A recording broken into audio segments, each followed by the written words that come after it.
Então, vamos lá.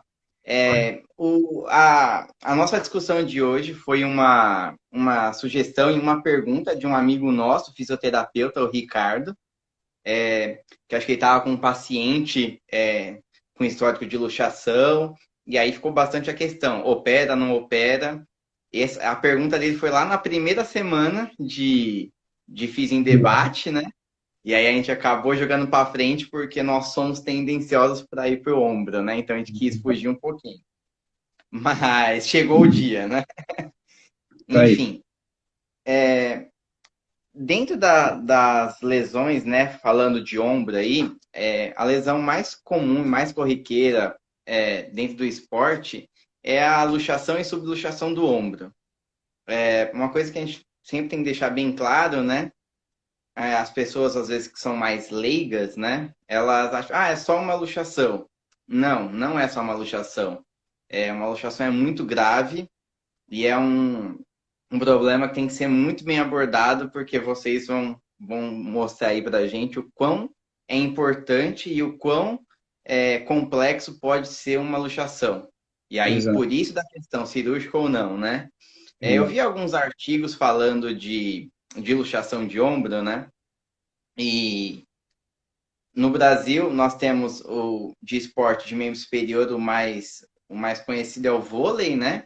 Que é o que tem uma incidência, uma prevalência ainda maior na questão de lesões de ombro. E por mais que a gente saiba que tem muito trauma, pode acabar acarretando muito trauma, maior parte dessas luxações são atraumáticas. Porque o paciente tem uma capacidade muito grande de mobilidade e uma força de reação também muito grande. Então, muitas vezes é atraumática, mas também é quase 50% ali, é bem, bem tete a Bem próximo. tete, né? Bem próximo à questão da traumática. Por mais que a gente pense, esportes de luta possam ter uma maior quantidade de luxações, a gente joga mais isso para os esportes de não contato direto, né? O vôlei eu tenho, sim, mas não é no momento de um bloco. Lá fora, Estados Unidos, a gente está falando dos arremessadores, né? Podem ter uma luxação? Podem, mas aí vai Luta entrar a também, outra né? porcentagem, que é o contato direto. E aí hoje eu vou ser um pouquinho vou lá e cá, né? Na físio e na medicina, né? Uhum. No primeiro momento a gente fala sempre das cirurgias mais fechadas, as não abertas, né? Que são menos invasivas, mas é impossível a gente estar falando de luxação de ombro e cirurgia e não estar falando teoricamente, a queridinha, né? Que é a de Briston Latarjet, que é Uhum. uma cirurgia já um tanto maior, porém eu consigo estabilizar o ombro ainda mais, né? Eu consigo estabilizar bastante o ombro. O Maurício vai falar muito sobre isso. E já Uhum. falando da Briston Latarjet, eu peguei um estudo aqui mesmo do futebol brasileiro. Isso até me gerou uma certa pulguinha atrás da orelha, né? Do futebol Uhum. brasileiro. Foi um estudo com um follow-up aí de quase 10 anos, de Aí. 9 anos para ser exato, 10 atletas de futebol com histórico de luxação de ombro, com cirurgia de Latarjet. Atletas profissionais, tá? Não são atletas não profissionais, atletas profissionais e que estejam atuando. Esse é o principal. Sim. Desses atletas, no follow-up de um ano, eles tiveram uma média de 4,3 luxações, fugindo do que nós vamos falar hoje, que é uma luxação, né? Mas tiveram Uhum. 4,3 luxações, porque acaba tendo várias recidivas desses pacientes. E todos Bem esses importante. 10, esses 10 atletas foram abordados com Brisson Latarjet. Após isso, se mantém as avaliações e nenhum desses atletas tiveram novas luxações. Bem Sinal importante. que a cirurgia dá uma estabilidade muito maior para o ombro. E Uhum. segundo, o tratamento também foi importante. Para não me alongar muito, também eu acabei, nesse mesmo artigo, depois a gente consegue até passar para o pessoal, fizeram uma média de aproximadamente 95 dias para retorno ao esporte. E isso também está falando de um tempo razoável, falando em atleta de alto rendimento, dependendo, falando em futebol, aproximadamente 1/3 de um campeonato, vôlei ainda mais. Sim. Então, assim, é um tipo de lesão que gera uma limitação e uma taxa de afastamento bastante grande para esses pacientes.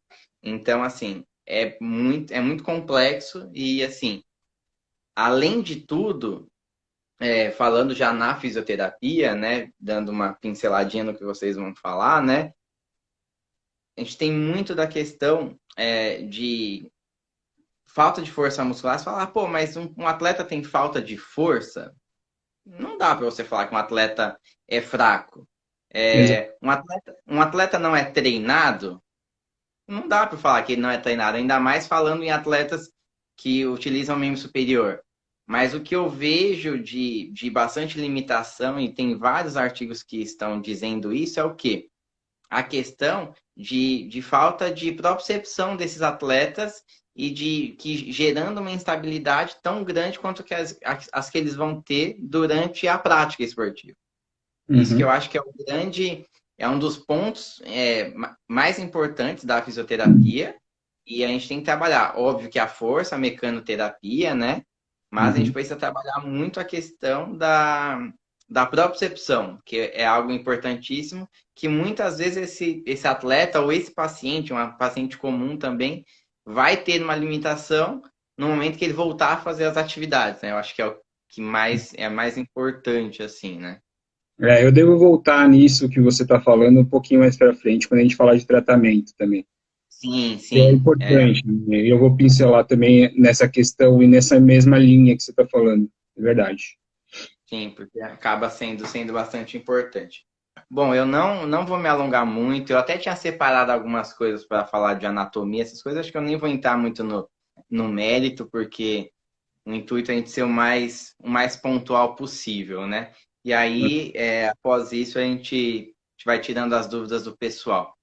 Beleza. Tá bom? Vai deixar a perguntinha? Eu que queria agradecer já ao Maurício, né? Primeiro. E a minha pergunta é referente a um pouco da físio e um pouco do clínico. A gente sabe que o clínico do paciente, o quadro clínico do paciente, é muito importante. Mas minha pergunta é: um paciente chegando no consultório, geralmente nós que trabalhamos particular ou em clínica, o Maurício também, acabamos não pegando o paciente no primeiro momento. Pós-trauma vem direto, luxado, reduzir, a gente não pega, é muito difícil. Eu atendo, às vezes, quando eu estou trabalhando com esporte. Caso contrário, não. Então, assim, geralmente o paciente já chega com, às vezes, uma ressonância, um raio-x. E eu queria perguntar para o Maurício, o quanto ele leva em consideração o óbvio clínico, a avaliação do paciente, com o exame de imagem? Porque muitas vezes, sabendo de uma luxação, eu vou ter um quadro bastante complexo e estrutural deficitário. Porém, a clínica, às vezes, está bem. O quanto ele leva isso em consideração pensando numa cirurgia ou não cirurgia? Show. Tá bom? Eu vou sair, quero agradecer todo mundo já desde então. E vamos discutir um pouquinho. Valeu. Tá bom? Até mais. Tchau, tchau, pessoal. Esperar agora o William sair, o Maurício já entrando e já está sabendo da pergunta aí, né?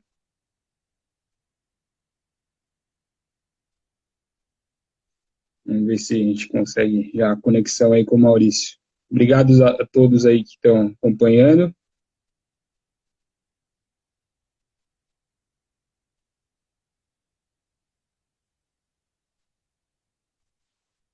Só salientando, enquanto o Maurício entra, que ele é nosso primeiro convidado não fisioterapeuta, e é bem interessante aí para a gente ter chamado ele, né, nessa inauguração aí dos não fisioterapeutas, que é um cara que está sempre apoiando a fisioterapia, né, então para a gente é bem importante a presença dele aqui.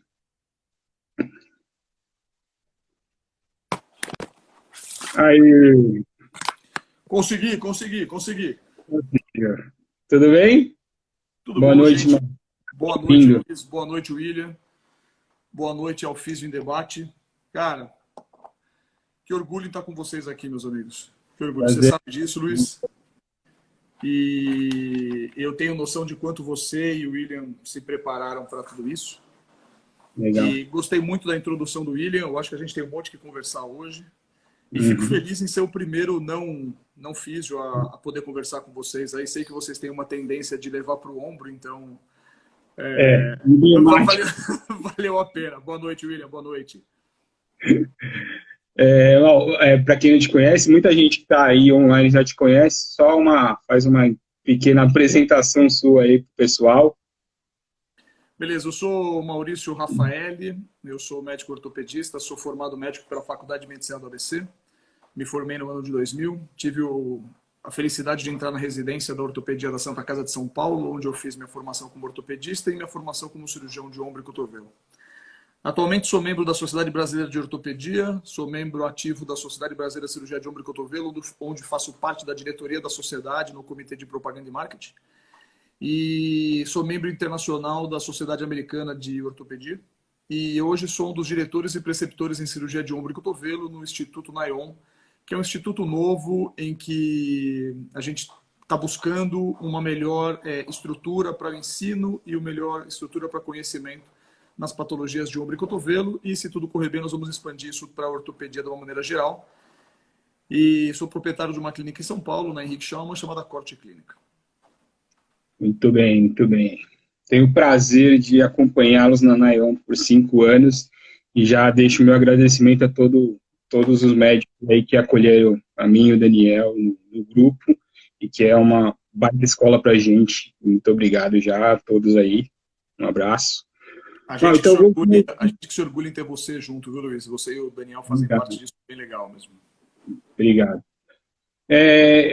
Antes de tudo, eu queria deixar uma premissa que eu acho que é importante para a nossa discussão de hoje aqui, que é básica, mas ela é importante, e eu acho que as perguntas vão vir, e essa premissa ela é importante. Ela é super básica, mas o ombro é a articulação mais instável do nosso corpo, por isso ele demanda muita ajuda da parte muscular. Então, fiquem com isso na cabeça, que isso vai ser importante na nossa discussão. A gente sempre vai acabar voltando um pouco nisso. E partindo dessa premissa, eu queria falar contigo, Maurício, a primeira coisa que a gente tem que pensar é na avaliação. Então, o paciente chegando no seu consultório, quais são os procedimentos que você adota nessa avaliação, quais são os pontos que você acha que já são fatores de risco para você, não vamos dizer assim, classificar, mas já ter uma ideia em termos de prognóstico de se aquele paciente teria um prognóstico melhor com uma abordagem cirúrgica ou uma abordagem conservadora. O mais importante que eu acho que a gente tem hoje em relação à patologia da instabilidade do ombro, a gente vai se deixar um pouquinho mais para a instabilidade anterior, né, Luiz? A gente vai ter um pouquinho mais anterior, porque se a gente for falar em instabilidade, a gente precisa de umas 10 lives. Exatamente. Eu acho que o mais importante que a gente tem que ter é assim, a gente tem que entender o doente. Então, a gente tem que, primeiro de tudo, fazer uma história decente do doente. Isso é uma coisa que, infelizmente, a gente vem perdendo nos anos e anos. Eu acho que até vocês, como fisioterapeutas, que têm o contato com o doente muito mais vezes do que a gente, às vezes tem uma noção, e você sabe disso, a gente já conversou muito sobre a história do doente, você já me ajudou em muitas histórias também, me dando detalhes que às vezes passam.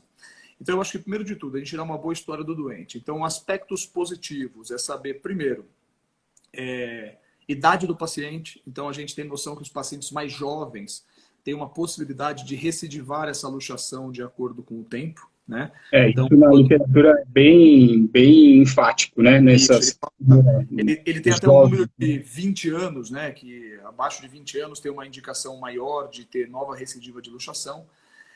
Outra coisa que você tem que levar em consideração é saber que esporte esse paciente ele pratica, né?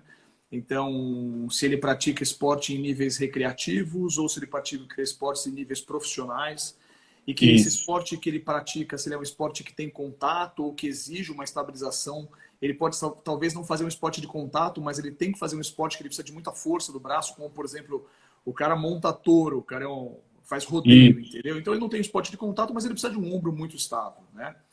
Terceira coisa importante é saber da história do trauma que o paciente teve, né? Então foi um trauma importante para você pensar numa luxação traumática, foi um trauma menos importante, você pensar que talvez tenha um componente de frouxidão ligamentar junto disso, né? Isso. E terceiro, você tentar entender o que esse paciente espera do tratamento, né? O que ele deseja do tratamento. Isso tem é paciente muito que chega para você e fala, quero operar, e tem paciente que chega para você e fala, não quero operar de jeito nenhum. Então, mesmo o paciente, às vezes, tendo uma indicação grande de cirurgia ou não, a gente tem que pensar isso. Então, a gente não tem muito, é muito difícil você responder a pergunta se o primeiro episódio ele é cirúrgico sempre ou ele é não cirúrgico sempre, porque isso depende muito de uma avaliação do doente, né? Uhum. Numa segunda etapa, eu acho que é importante você fazer um excelente exame físico do doente, então examinar e observar se ele não tem nenhum sinal de frouxidão ou hiperfrouxidão ligamentar, examinar esse paciente se ele tem quanto ele tem de instabilidade do ombro, então a manobra de apreensão e a manobra de recolocação ajudam a gente bastante a saber o quanto esse ombro do paciente ele é instável. O paciente ele pode ter tido uma luxação e não tem mais instabilidade. Ou o paciente ele pode ter tido uma luxação e mantém a instabilidade do ombro, né? E às vezes esse é bom ter essa separação, né, do que é luxação, do que é instabilidade, né? Luxação acho que é primeiro deslocamento. Instabilidade é a sensação de que o ombro está não seguro, né? A gente chama de falta de segurança do ombro, né? E instabilidade não necessariamente o ombro tem que ter saído do lugar constantemente. A gente sabe que quanto mais vezes desloca, mais vezes ele é instável, mais tempo ele é instável. Mas nem sempre o paciente que tem instabilidade necessariamente tem vários episódios de luxação ou deslocamento, né? E a terceira avaliação importante são as avaliações radiográficas, né? Então, radiografias bem feitas, onde você consegue avaliar se o paciente tem ou não lesões ósseas associadas. A ressonância magnética, ela avalia o quanto de lesão de tecidos moles esse paciente tem e se existe a presença de uma frouxidão ligamentar associada. E hoje, devido às classificações, a tomografia se faz importante para avaliar essas perdas ósseas que você vê na tomografia, na radiografia. Olha, Maurício, então já vamos fazer o gancho aí com a pergunta do William, né? O quanto que o exame físico está associado ao exame de imagem? Como é que você conduz essa questão de exame físico e exame de imagem? O exame físico, normalmente, quando você tem um paciente com uma hiperlassividade, né, um paciente com o ombro mais hipermóvel, né, com uma frouxidão ligamentar, ele é bem legal porque o paciente ele vai te demonstrar frouxidão ligamentar e ele vai te mostrar muitas vezes um raio-x normal, uma radiografia normal, ou muitas vezes uma ressonância em que ele tem um aumento da parte articular, a cápsula insuflada, a cápsula mais frouxa, e não normalmente tem ou não a presença de alguma lesão associada. Muitas vezes o paciente não tem. Então, hiperlassividade, quando você tem uma subluxação, um deslocamento, você pode ter uns exames absolutamente normais. Em relação às lesões ósseas, né? Então, alguns autores, eles relatam a manobra de apreensão. Então, a manobra de apreensão, ombro a 90 graus, você faz uma hiperrotação externa, né? E o paciente, ele sente dor e ele sente como se o ombro vai deslocar para frente. Sensação de que vai sair, né? Uma sensação de que vai sair. Muitas vezes ele não tem nem a sensação, mas ele começa a ter uma dor muito aumentada. O que eu gosto de fazer é sempre fazer o bilateral para ter uma relação. O que o paciente tem? Se ele tem dor mesmo ou se ele tem a sensação. Então eu faço do lado saudável. É assim que você vai sentir. É diferente? É muito diferente. Dói mais ou tem a sensação que vai sair do lugar. E olhar a expressão do paciente. Cara de susto, cara de assustado. A cara de alguma coisa está diferente. Vai sair, vai sair. E aí você faz o relocamento, né? Você faz a apreensão com o paciente deitado para ele fazer uma estabilização do ombro e o paciente melhora essa feição de susto, né? E outra coisa é que normalmente quando você tem lesões ósseas associadas ou tem mais lesões ósseas que instigam a instabilidade, o paciente ele começa a ter uma apreensão com o braço mais junto ao corpo. Então, quanto mais ele tiver apreensão com o braço junto ao corpo, a gente correlaciona com lesões ou com deslocamentos maiores ou com lesões ósseas associadas. Então, existe uma gravidade do exame físico com alterações dos exames mais presentes. Então, isso que você falou é importante, porque é importante a gente fazer o teste de apreensão em diferentes amplitudes para ter essa noção de o quanto fazer essa correlação, quão grave pode vir a ser, né, essa apreensão do paciente e a lesão como um todo, né? É isso aí, Luizão. Eu acho que isso é importantíssimo. Então, para focar um pouquinho mais na questão, vamos lá, cirúrgico ou conservador, porque assim, para o fisioterapeuta, esse tema pode ser um pouco polêmico porque a gente sempre aprendeu a sempre tentar o conservador antes da cirurgia, né? A gente aprendeu isso na faculdade.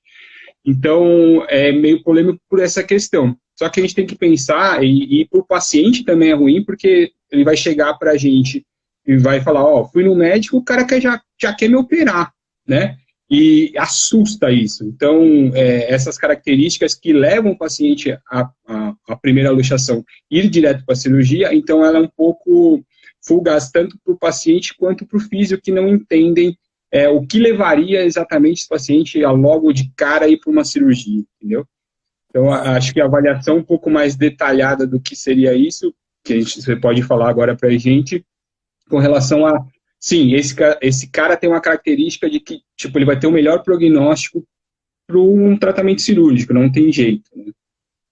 Então, é assim, como é que eu faço isso no meu consultório, né? Eu acho que, primeiro de tudo, eu acho que quando o paciente tem um deslocamento, uma luxação do ombro traumática, o primeiro episódio, aquilo que a gente falou logo no começo da apresentação. Eu acho que o perfil do doente ele é mandatório para você indicar ou não a cirurgia.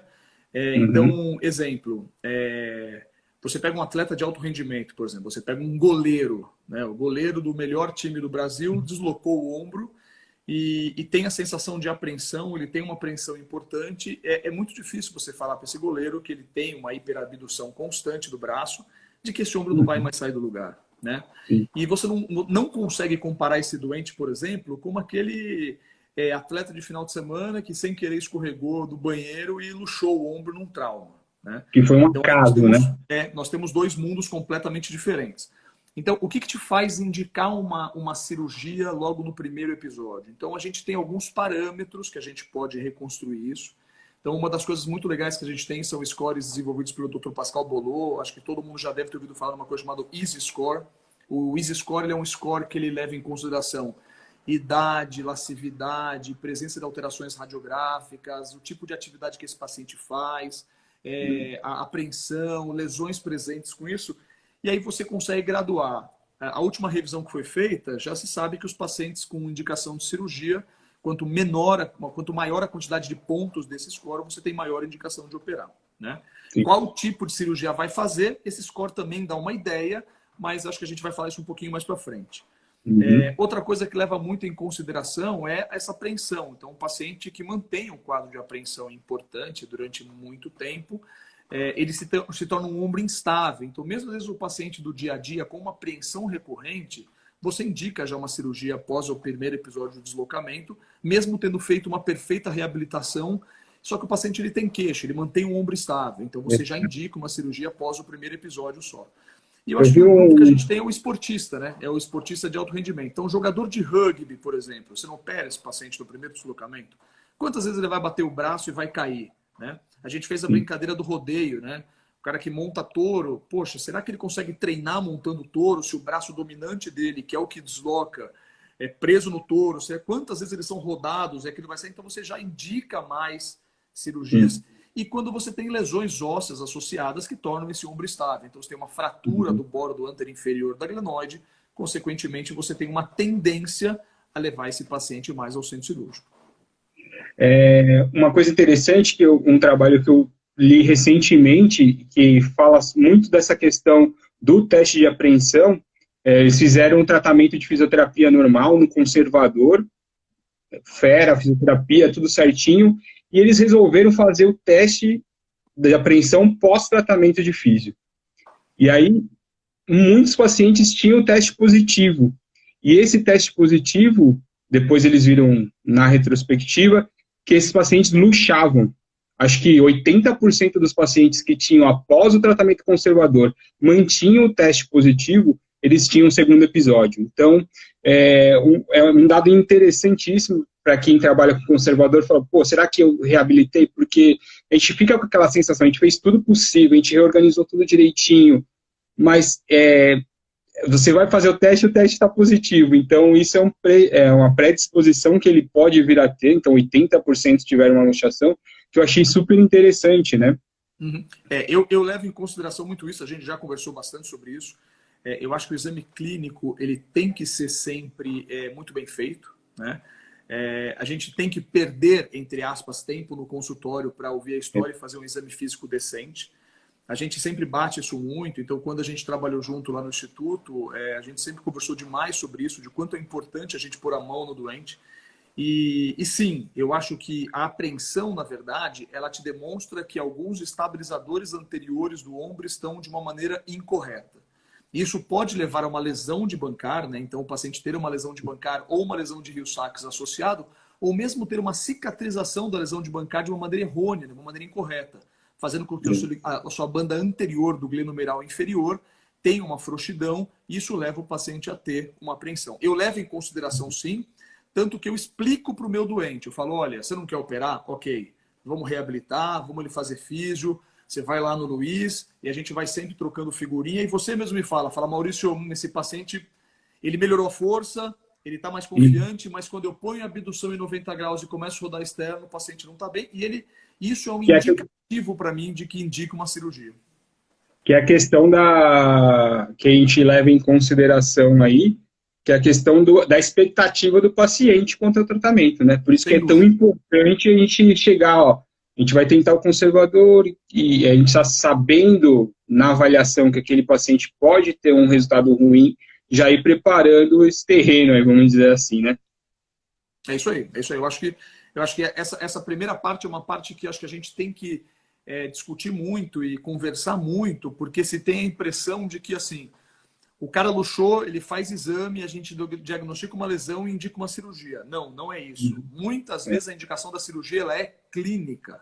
Muitas vezes a indicação da cirurgia ela é pelo histórico do paciente.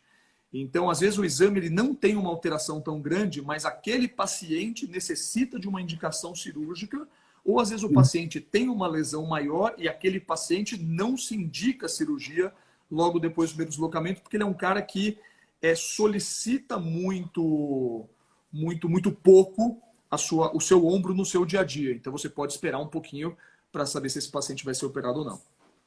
Certo. Maurício, o pessoal da Physio4U mandou uma pergunta falando se você usa algum outro tipo de score para avaliação.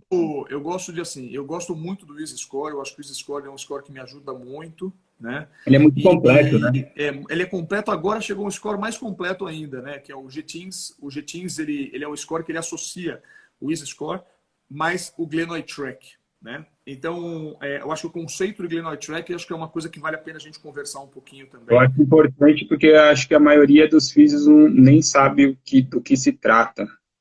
Vamos falar um pouquinho então do ombro normal, né? Quando você pega uma articulação do ombro normal, você tem uma glenoide pequena para uma cabeça humeral maior, né?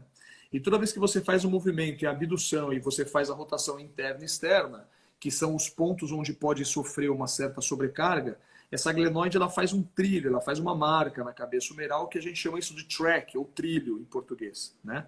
Então, esse trilho é a excursão que a glenoide faz normalmente na articulação.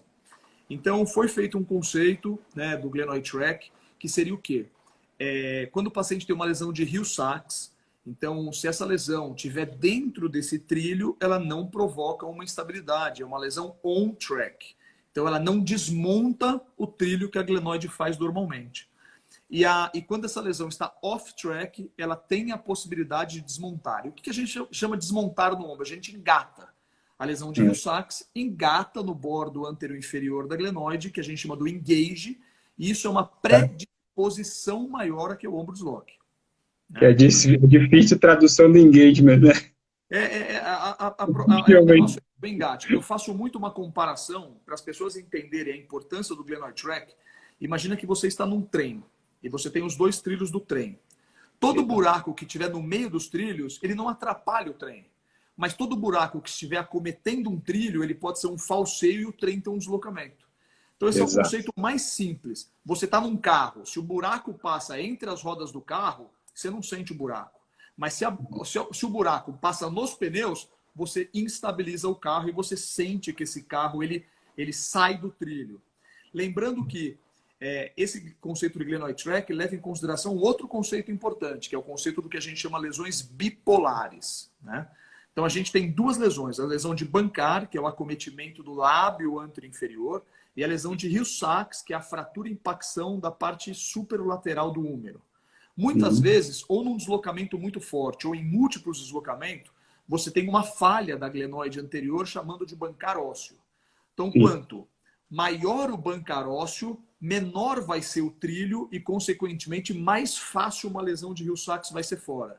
Então, toda vez que você acomete a glenoide no osso e acomete a cabeça do húmero no osso, você pode facilitar uma lesão ser off-track e, consequentemente, facilitar que essa lesão saia do lugar. Então, esse conceito do GTINS, ele leva em consideração não só o Easy Score, mas leva em consideração todo esse conceito do glenoid tract associado ao conceito do Pascal Bolot do Easy Score. Maurício, acho que foi o Itoy, né, que falou, que isso é interessante também, que não tanto a importância do tamanho do Hill-Sachs, e sim quanto mais medial, mais chance eu tenho de ter esse off-track, né? É isso, né? É isso. Ele fala do conceito assim, você tem os dois conceitos, né? Então, o conceito de tamanho e o conceito de localização. Pensa no ombro, que se esse Hill-Sachs for mais medial, ele é mais perto de engatar na glenoide quando você roda o braço para fora. Você leva ele para frente muito mais fácil. Então, o conceito do Itoy é um conceito correto, né? Ele é um conceito que descreve bem que talvez não só o tamanho, mas a posição do Hill-Sachs faz com que ele seja mais engatável na glenoide. Ótimo. Physio for you, obrigado, brigadão. E um outro trabalho que eu acho que direcionou muito vocês, e agora a gente até brincou outro dia, né, que está vindo até na ressonância, esses cálculos aí, e aí está facilitando nossa vida, né, com relação... Ainda bem, né, que a gente viu o cálculo chato de fazer, né, que acho que foi, não lembro o autor, é o italiano, né, que falou, já montando mais ou menos um direcionamento para tal lesão, eu tenho uma indicação mais cirúrgica disso ou daquilo, né? Que é a questão da porcentagem de quanto foi acometido da glenoide e com relação ao on-track, off-track, né?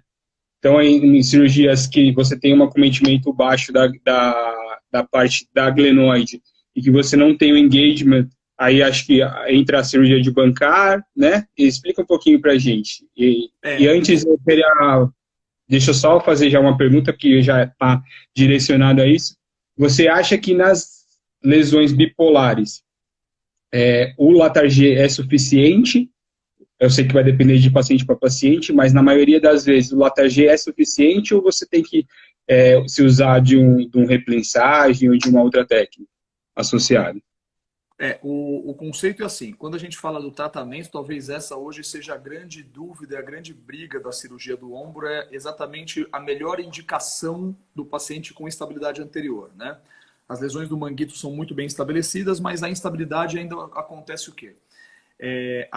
Os reparos de Bankar, né, eles são reparos com muita falha, então tem trabalhos que mostram que até 2 anos você pode ter 30% de recorrência da luxação.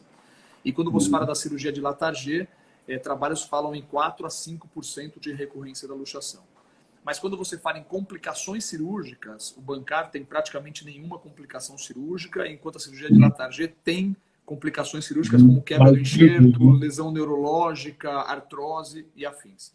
Então, o conceito do tamanho da glenoide, da lesão de Bankar, ser uma coisa importante, foi muito bem discutido pelo Dr. Steve Burkhardt, que ele tenta classificar.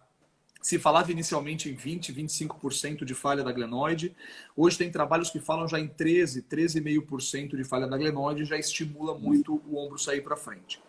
E aí o Dr. Giacomo, ele traz o glenoid tract e traz esse conceito da lesão bipolar, mostrando que realmente quando você tem uma falha da glenoide, mesmo que uma falha menor, até 13%, com uma lesão de Hill-Sachs que te predispõe uma medialização dessa lesão de Hill-Sachs, você já tem uma indicação de um bloqueio ósseo em relação a essa cirurgia.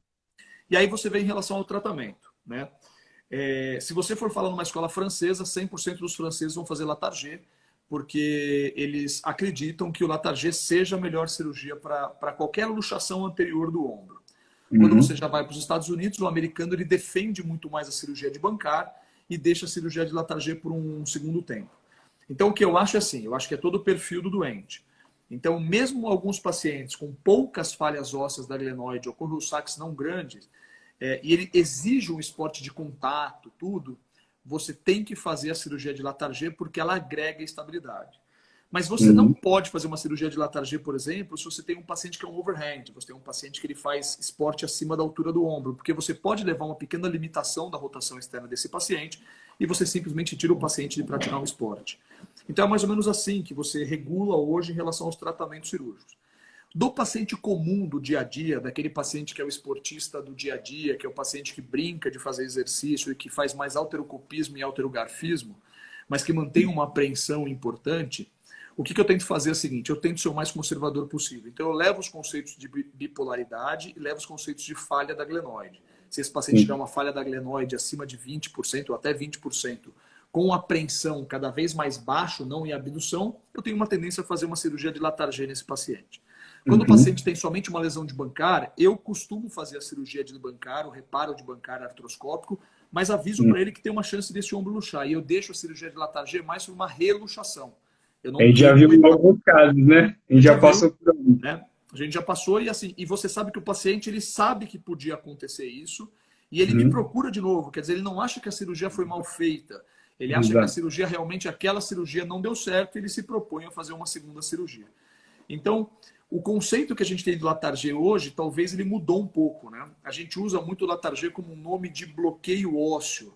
Não, o Latarjet ele não é um bloqueio ósseo. O Latarjet é uma cirurgia que possibilita uma alteração do vetor do tendão conjunto para que ele segure parte do tendão subescapular e faz um efeito cinta, como se ele reforçasse o glenomeral anteroinferior, né? E isso você cria uma nova estrutura ligamentar para estabilizar aquele ombro.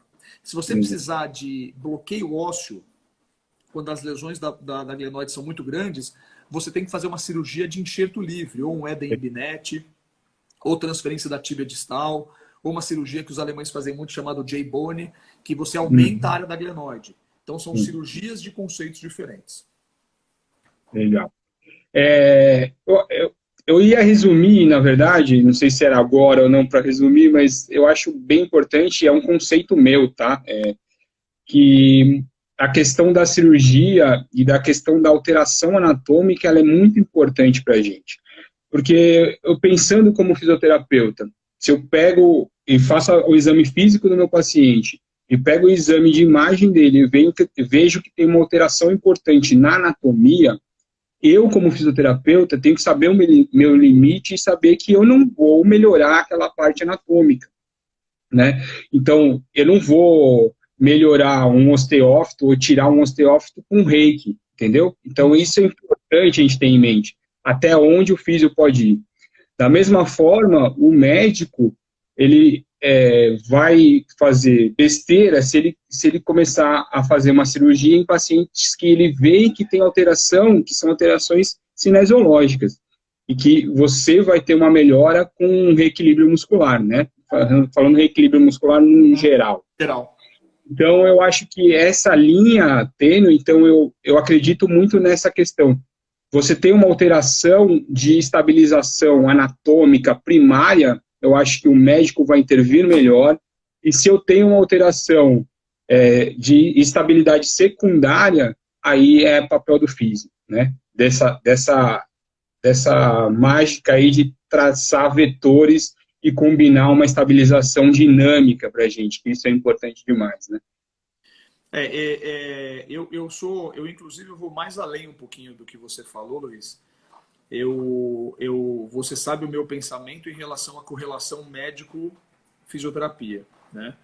É impossível que um ortopedista trate bem uma instabilidade do ombro, isso eu estou falando uma instabilidade de uma maneira geral, sem a fisioterapia, e é impossível que o fisioterapeuta trate uma instabilidade do ombro de uma maneira geral sem o médico, né? Eu acho que a gente trabalha junto. Eu acho que a minha função é diagnosticar uma instabilidade e quando a gente indica uma reabilitação, deixar a cargo do fisioterapeuta que estude esse ombro de uma maneira global sem a gente fazer receita de bolo, né? Tens ultrassom, ondas curtas e crioterapia, né? Eu acho que a gente não deve fazer isso. Já sabe da minha briga enorme. Eu acho que a gente tem que fazer eu tenho que passar para você o diagnóstico e que tipo de lesão ele tem, né? Porque a gente vai ter o nosso diagnóstico, né? E você vai ter o teu diagnóstico e a tua reabilitação. Ao passo que quando esse paciente volta para mim através do fisioterapeuta, eu tenho que ter a arma do fisioterapeuta dizendo assim, olha, eu reequilibrei tudo e o paciente mantém sintoma de instabilidade. Então, o filho é seu, entendeu? Exato. E após uma cirurgia, eu tenho que voltar ali para você de novo e falar assim, olha, eu operei, eu refiz a anatomia, só que eu desequilibrei todo o ombro desse cara. Se vira, porque você agora vai reabilitar esse paciente. Eu acho que o fisioterapeuta ele tem um papel muito importante nesses pacientes que não têm uma indicação primária do tratamento cirúrgico, sem dúvida nenhuma, e naqueles pacientes onde tem um componente de hiperlaxividade, de uma instabilidade multidirecional, né? Então, eu acho que esse papel é um papel extremamente importante da reabilitação, né? Eu acho que nesse paciente é fundamental. Então, eu até cheguei a dar uma olhada aqui, o Edgar fez até uma pergunta relacionada com a instabilidade multidirecional. Eu acho que a estabilidade multidirecional a gente tem que definir, Edgar. Você fala de indicar cirurgia, existe uma coisa que chama hiperlaxividade quando o paciente chega para você com sintomas de frouxidão e subluxação. Existe o paciente que deslocou o ombro e tem hiperfrouxidão e que ele tem uma lesão anatômica que aumentou essa instabilidade que ele tem. Então, se o paciente tem hiperlaxividade com frouxidão e subluxação, ele é um paciente de reabilitação. A literatura fala de 6 meses a 1 ano de reabilitação decente, para aí você talvez pensar num tratamento cirúrgico. Agora, é uma frouxidão sistêmica, né? Que o paciente... E a gente vê resultados muito ruins da cirurgia nesses pacientes. Muito ruins. Se indicado de primeira vez, o resultado é muito ruim. Porque você tem um desequilíbrio muscular e muitas vezes você tensiona muito essa articulação e você desequilibra mais ela ainda. Diferente do paciente que tem hipermobilidade e que luxou o ombro num trauma e levou a uma lesão desse caso. Então aí esse paciente talvez tenha um perfil mais cirúrgico por ter uma lesão anatômica que piorou a instabilidade dele. Pensando no mais extremo, antes, né, a gente volta naquela questão que eu falei, né? Então, na multidirecional, a gente volta. Não tem um estabilizador primário, o que a gente vai fazer? Trabalhar a parte muscular e reequilíbrio. Então, sempre a gente vai acabar voltando nessa premissa, né? Eu acho que isso é importante fixar na mente aí, que o trabalho muscular, ele é de suma importância na reabilitação das instabilidades, né? Pensando no extremo, assim, Maurício, eu fiz a reabilitação desse paciente que tem uma frouxidão sistêmica e a gente fez de tudo da fisioterapia, não tivemos resultado satisfatório. Você já chegou a operar esse paciente numa última fase, numa última tentativa ou não? Depende muito do que você chama da causa da frouxidão, né? Então, a gente hoje tem algumas patologias que levam à frouxidão ligamentar.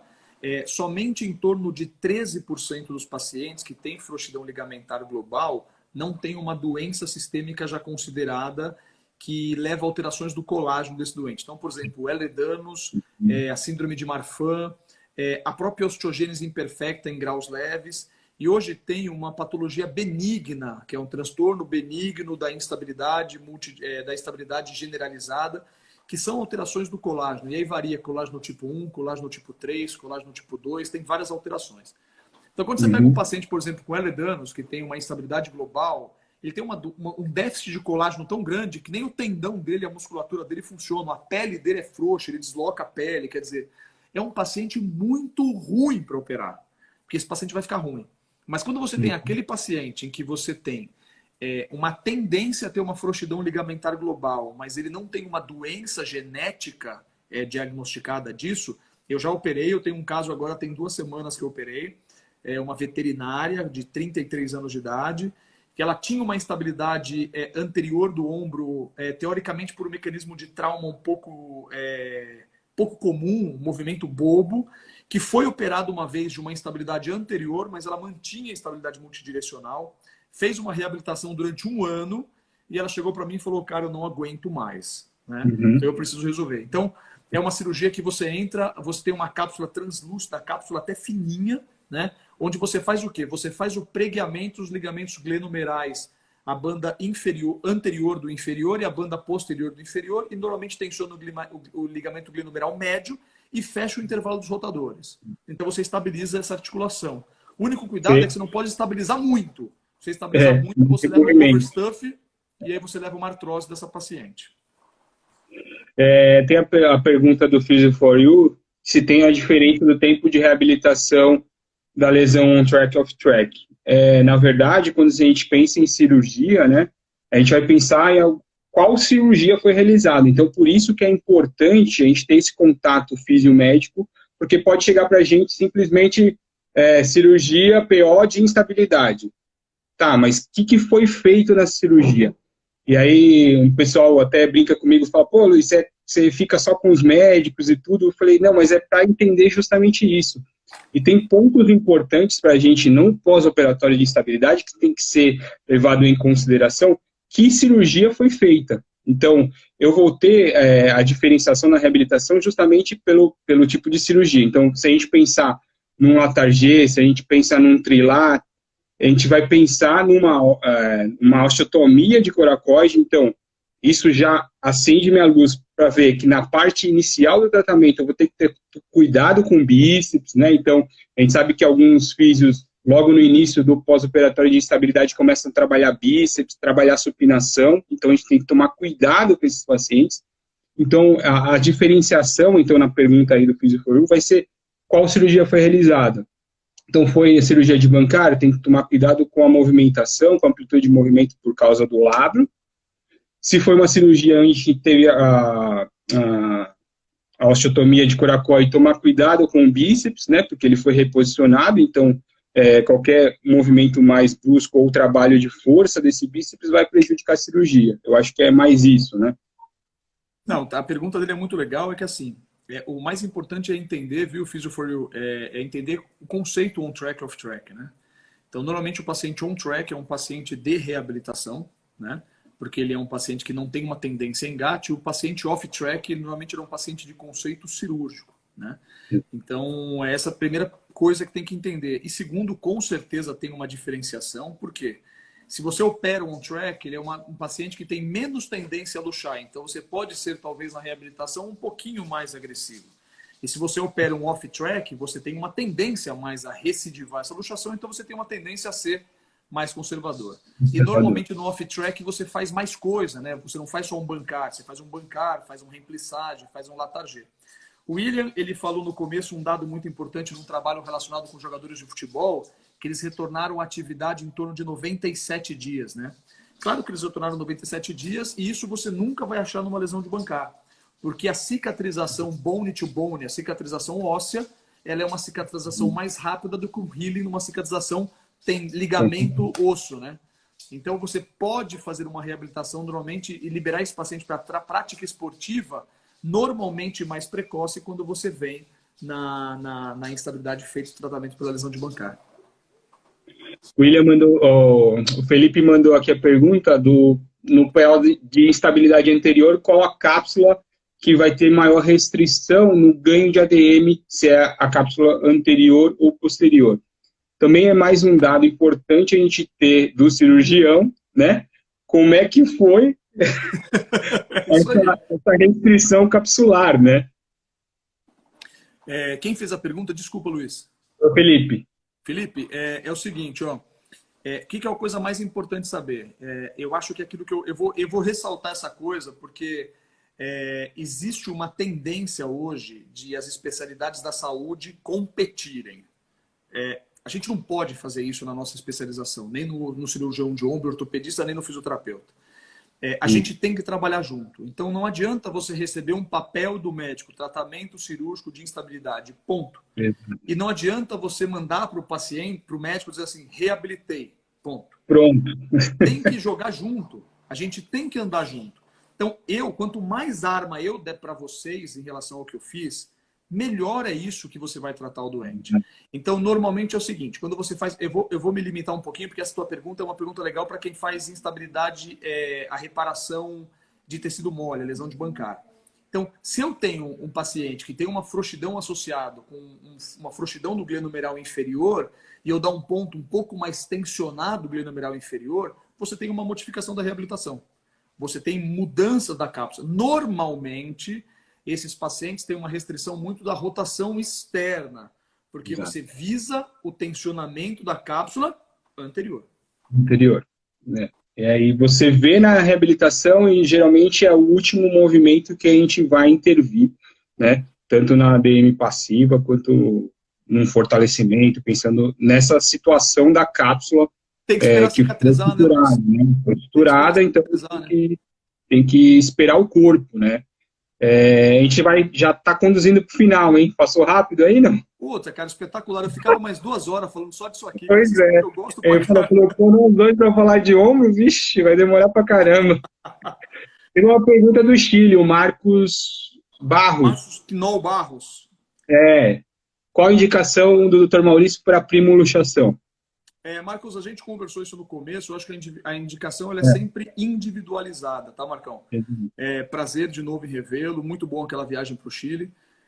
Eu acho que a indicação ela é uma indicação do paciente. Então, normalmente pacientes que fazem atleta de alto rendimento, que têm traumas ou exigem estabilização muito grande do ombro, eu parto para um tratamento cirúrgico e muitas vezes até sem lesão óssea a gente faz uma estabilização de latargia. Se o paciente é um atleta que exige um movimento de arremesso, né, um movimento de elevação e rotação na sua atividade, a gente faz uma cirurgia de reconstrução do labro. Né? A gente é mais conservador.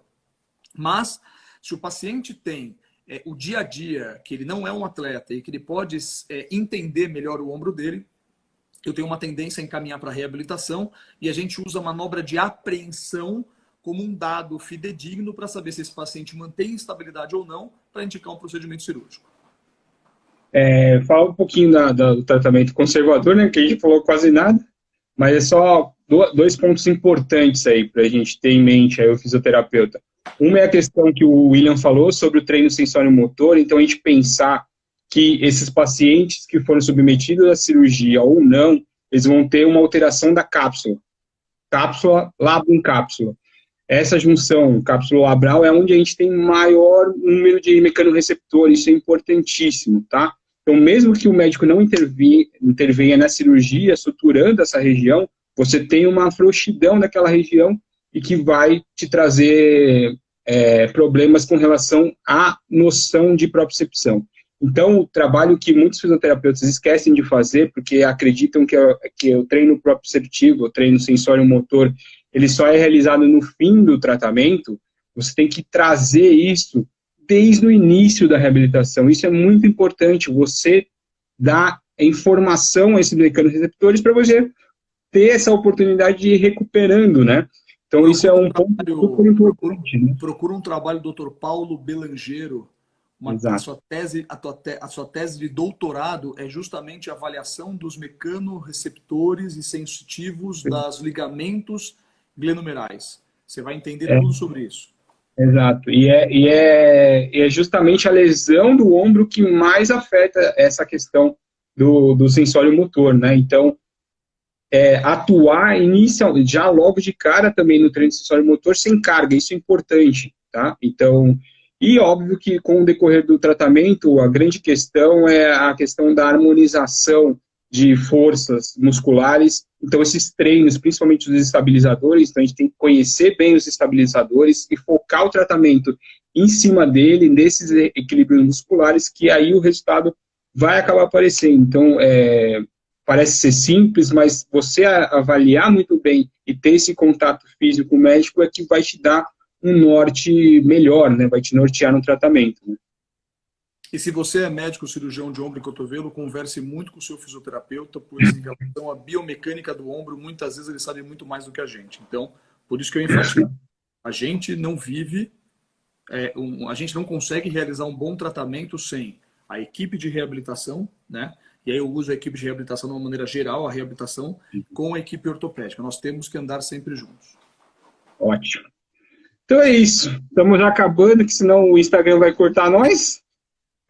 Queria agradecer muito sua presença, agradecer a oportunidade que você sempre deu para nós da fisioterapia, essa oportunidade de a gente poder ter essa interação, que é muito importante, e a gente sempre tenta expandir isso para geral, né, Maurício? De ter essa correlação. Eu te agradecer em nome da FI. A gente tenta sempre. A gente tenta sempre. A gente não se gosta muito, a gente briga pra caramba, mas a gente vai levando. É que eu sou uma pessoa difícil, Luiz. Eu sou uma pessoa difícil. Eu acho. Você é muito difícil de lidar. A culpa é sempre sua. Faltou só artesanal, né, pra gente dar mais prosseguimentos, né, a gente fala nas 4 lives aqui, né. Obrigado a todos, então. Maurício, mais uma vez, obrigado, tá? Queria agradecer demais você, Luiz, que você é um grande amigo, né? Eu tenho você, além de um excelente profissional, um grande amigo. Agradecer demais o William. Eu acho que essa parceria de vocês dois é fundamental para que a gente aproxime cada vez mais nossas especialidades. Queria agradecer a todos os participantes que fizeram perguntas. Eu estou vendo muitos amigos aqui falando e me deixa muito feliz em poder participar de tudo isso, e eu estou aguardando o próximo convite para a gente poder participar. Ah, vai ter, certeza. Obrigado, viu? Falou, um abraço. Um abraço, boa noite. Valeu.